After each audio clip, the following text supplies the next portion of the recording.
last question. 30 years ago, you went to Beijing and you gave this iconic speech in which you said women's rights are human rights. And in many senses, I mean, that opened so many doors around the world and, you know, was formative in creating a feminist foreign policy. There have been some reversals of all the gains in the last 3 decades to the last few years. They're disappointing. I know you're not despondent, though. What gives you hope on this?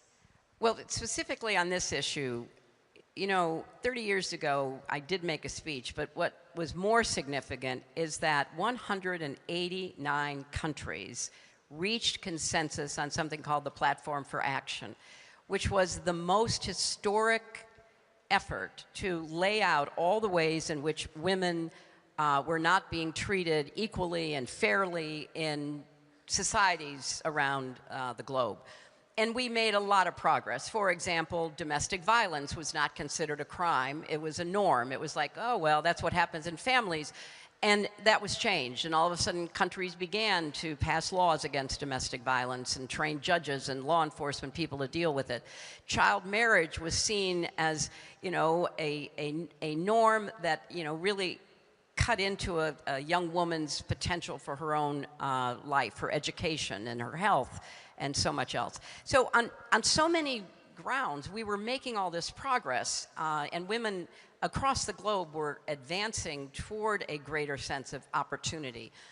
And there has been a reversal, started in COVID with real intention, in part because economically a lot of families found themselves in terrible trouble. And so child marriage started going up, domestic violence started going up again.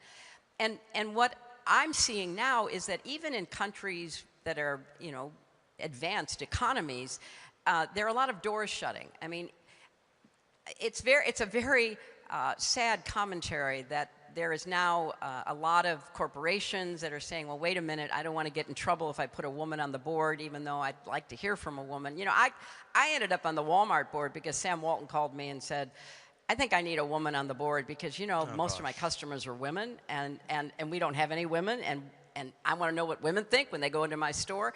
Well, that was common sense. That was not revolutionary. That wasn't DEI. That was like, we have a big market out there. We want to sell to everybody, and that includes women and people of color and everybody else. So I just see that there's a very real pushback in ways that are endangering women's lives, cutting back on health care, child marriage, once again, being, you know, an economic necessity, what the Taliban is doing, you know, the continuing campaign against women with forced hijab in Iran, but also in Hungary, in Russia, in Turkey, turning back laws that were meant to protect women. Xi Jinping saying, I wish more women would go back into the home because we need more children. Well, they need more children because they had the one-child policy, and they have a 30 million male surplus because they didn't keep their baby girls alive because they could only have one child. I mean, all of these decisions have consequences, and authoritarianism often picks on women first because they're more vulnerable and they can be you know, pointed to as the problems in society or because of what women are doing or failing to do.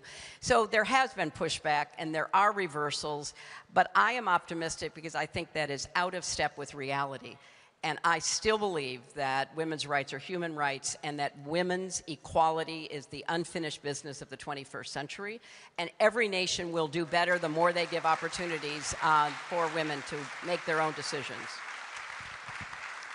That's a great place to end. Secretary Clinton, thanks for joining us. Thank you.